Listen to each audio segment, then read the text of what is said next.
Welcome to May. This month in the Carry You With Me community, we are exploring the theme of grief. It's a big one.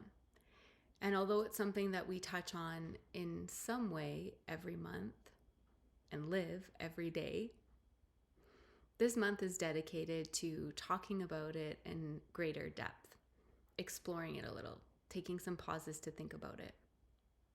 If we look at common definitions or descriptions or the way society talks about grief, we think of that anguish or that pain or suffering that usually comes from the loss of a loved one or the death of a loved one. We also know and have probably experienced on some level that grief can be felt in all different kinds of ways of loss.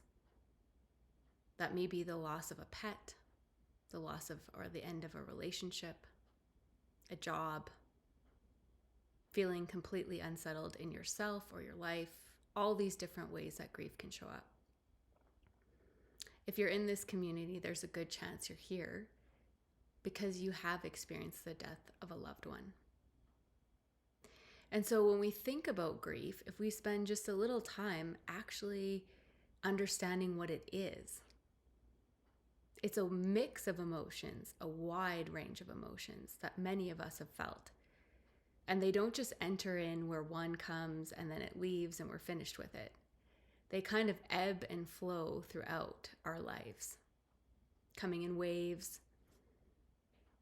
weaving into our lives in threads, everything from anger, frustration, confusion, fear, overwhelm. All of these sensations are related to grief. And grief is related to stress. It can be a stressor in our lives. And as we know, we experience grief, we experience stress in all levels of ourselves. Last month, we were talking a little bit more about our self-identity and understanding different parts of ourselves. And this continuation this month and thinking of, where does grief show up in your life? Where does it show up in your body? The weight of grief. Where do you feel it? Maybe it's shifted. For the areas that you feel it in your body, maybe that's the weight of grief on your shoulders or your back.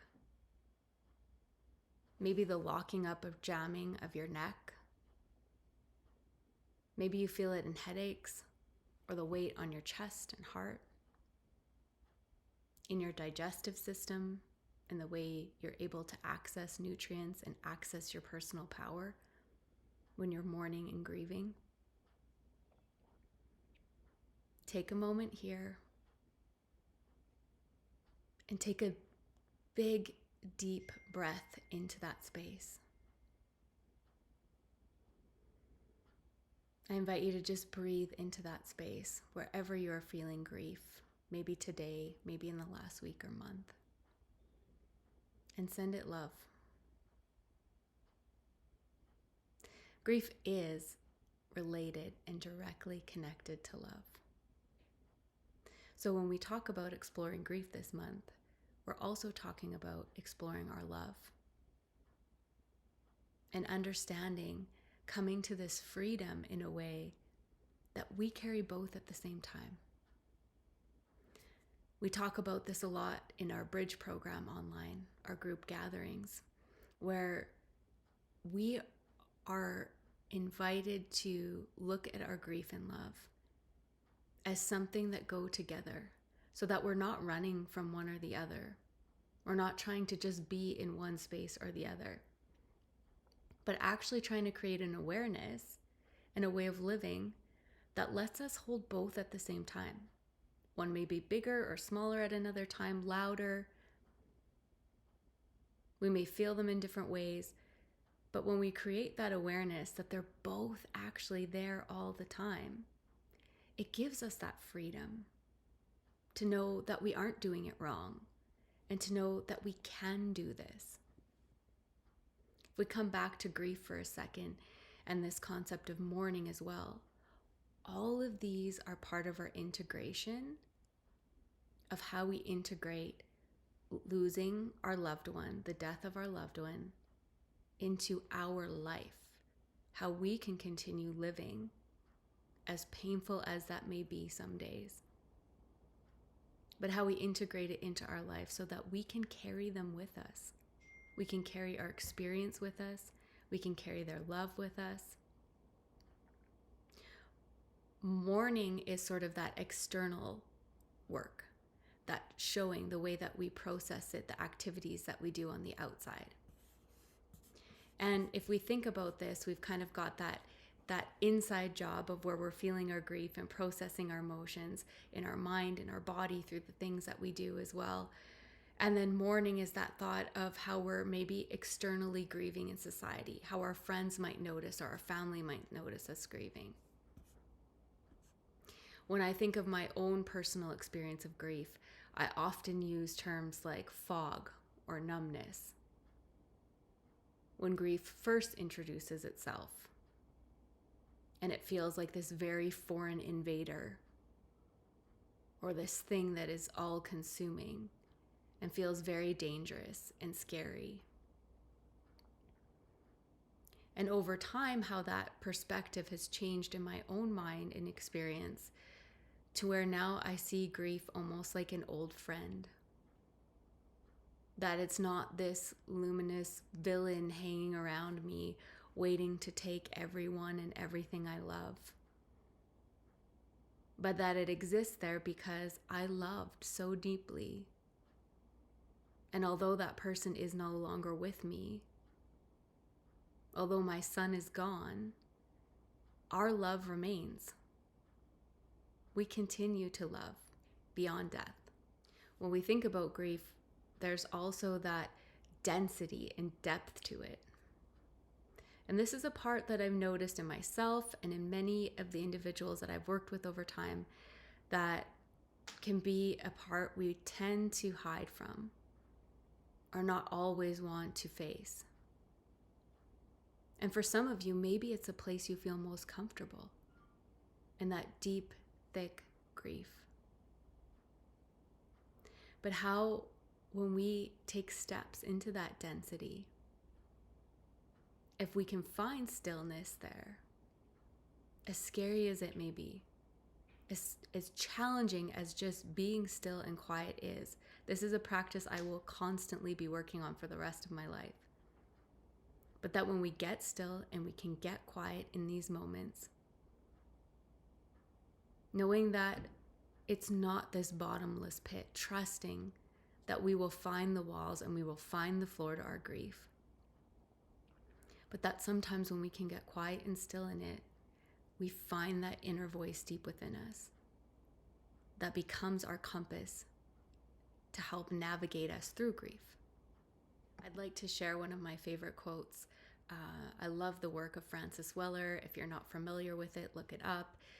He's incredible. We've never met in person, but have read his work and really resonate with the depth and the beauty and the poetic way that he explores all sides of grief and love and shares those teachings with so many. So I'll share this quote with you. Grief and love are sisters, woven together from the beginning. Their kinship reminds us that there is no love that does not contain loss, and no loss that is not a reminder of the love we carry for what we once held close. From The Wild Edge of Sorrow, Rituals of Renewal and Sacred Work of Grief. And it's such a beautiful quote because it really symbolizes and brings to our imagination this interweaving that I was talking about between grief and love, that one can't exist without the other. And so this month, as we reflect on grief and love, I invite you to think about how they are woven together in your life. Do you see a separation between them, or do they just sort of blend together? Is there a certain emotion or feeling that arises when you think and hear the word grief, or when you think and hear the word love? We often have these unconscious biases within ourselves, these timelines around grief, or behaviors, ideas about things that we've maybe witnessed in society, in movies, read in books, seen on TV, had modeled in our families or in our friends or neighbors, communities. Maybe it's a reflection of how long we should be grieving for. What does a normal or common time look like? Knowing that that doesn't really exist. It doesn't fit into a box or a schedule like that.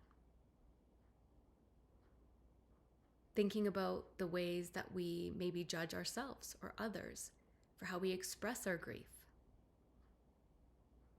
Can you allow yourself to feel it the way you want to feel it?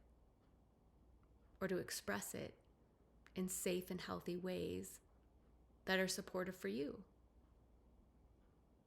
This can look like all different kinds of judgment. Maybe we're judging the person or ourselves for being overly stoic and not really showing any visible expression in our grief or mourning. Or maybe it's the reverse. Maybe it feels uncomfortable when we see somebody expressing through tears or actions. Just taking time to think about those things in the back of your mind. Maybe you're giving yourself a year, or maybe 6 months, or maybe 2 years. Maybe you're making up these times in your brain that are creating a little bit of a boundary, looking forward to putting some kind of containment around it, which can be really healthy, but also not trapping ourselves in some false idea of when this work is finished. I can share with you that this work, I believe, is never finished, and not in a painful, exhausting for the rest of your life kind of way, but in that integration that is constantly evolving and growing in these micro ways, and sometimes big and impactful. And then in the day-to-day, showing up, living, feeling your life get a little bit bigger and grow around that grief.